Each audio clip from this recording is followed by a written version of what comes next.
ताने देगी अभीरा का साथ और सबके सामने सच्चाई लाने की कोशिश करेगी। वह बताएगी कि कृष्ण ने ही मेहर को मायरा की लोकेशन भेजी थी। इसी खुलासे के साथ कहानी में एक बड़ा मोड़ आता है, जहां फाइनली कृष्ण की गिरफ्तारी की नौबत आ जाती है। आने वाला ट्विस्ट बेहद जबरदस्त और चौंकाने वाला होने वाला है। दोस्तों, कहानी में अब साफ दिख रहा है कि कृष्ण अंदर ही अंदर डरने लगा है। उसे यह एहसास हो चुका है कि उसने बहुत बड़ी गलती की है। शुरुआत में उसने छोटी छोटी जानकारियां और अपडेट्स मेहर को दी। उसे लगा कि यह कोई बड़ी बात नहीं है, लेकिन धीरे धीरे वही छोटी गलतियां एक बड़े जुर्म में बदल गईं। मेहर के पापा जो भी गलत काम करते थे या जो भी चालें चल रहे थे, कृष्ण उन सब बातों को छुपाता रहा। उसने कभी भी अरमान को सच्चाई नहीं बताई, जबकि उसे सब कुछ पता था। हालांकि एक वक्त ऐसा भी आ सकता था जब अरमान इन सब बातों के लिए कृष्ण को माफ कर देता। लेकिन मायरा की लोकेशन भेजना ऐसी गलती थी जिसकी कोई माफी नहीं हो सकती। उसी लोकेशन की वजह से मेहर वहां तक पहुंच पाई और सब कुछ बिगड़ गया। यही वह पल था जिसने कृष्ण को पूरी तरह से गुनहगार बना दिया।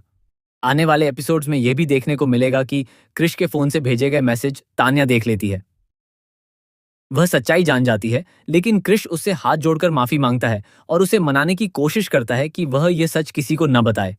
तान्या भी एक पल के लिए अपने रिश्ते को देखते हुए चुप हो जाती है और कृष्ण को एक्सपोज नहीं करती।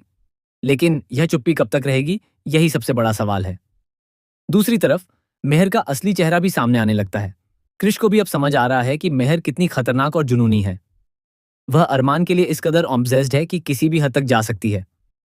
वह एक साइको लेवल तक गिर चुकी है और किसी की जान लेने से भी पीछे नहीं हटती। कृष्ण ने यह सब देखा, समझा, लेकिन फिर भी उसने उसका साथ दिया, जो उसकी सबसे बड़ी भूल साबित हुई। तान्या ने पहले ही इशारा दिया था कि वह कृष्ण को एक्सपोज करेगी, लेकिन अब वह अपने पति के कहने पर रुक गई है। वहीं दूसरी ओर मेहर ने अपने पिता से साफ कह दिया है कि काम पूरा होते ही वह कृष्ण को बर्बाद कर देगी। यानी कृष्ण जिस पर भरोसा कर रहा था, वही उसे खत्म करने की योजना बना रही है। अब कहानी में सबसे अहम किरदार बनकर सामने आती है तान्या, जो अभीरा की मदद कर सकती है। अगर वह सच्चाई सामने लाती है तो कृष्ण की गवाही और सबूतों के आधार पर मेहर का असली चेहरा उजागर हो सकता है। इससे यह साबित हो जाएगा कि मायरा पूरी तरह बेगुनाह है और मेहर ही इस पूरे खेल की मास्टरमाइंड है। मेहर का मकसद सिर्फ अरमान को पाना था। इसके लिए वह किसी भी हद तक जाने को तैयार थी। वह चाहती थी कि मायरा, मुक्ति और अभीरा सभी उसकी राह से हट जाएं ताकि अरमान सिर्फ उसका हो सके।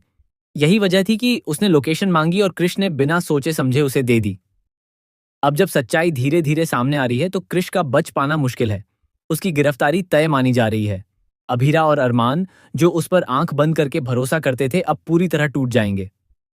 कृष्ण ने अपने लालच और जलन में आकर ऐसा कदम उठाया जिसने उसके रिश्तों को हमेशा के लिए खत्म कर दिया। कहानी में आगे और भी कई राज खुलने बाकी हैं। पोद्दार हाउस में सिर्फ कृष्ण ही नहीं, बल्कि विद्या और काजल जैसे किरदार भी हैं जिन्होंने गलत का साथ दिया है। अब देखना यह होगा कि क्या उनका सच भी सामने आएगा या फिर वे बच निकलेंगे। आने वाले एपिसोड्स में हर एक राज धीरे धीरे उजागर होगा और हर गुनहगार को उसकी सजा मिलेगी। यही इस कहानी को और भी ज्यादा दिलचस्प और रोमांचक बनाता है।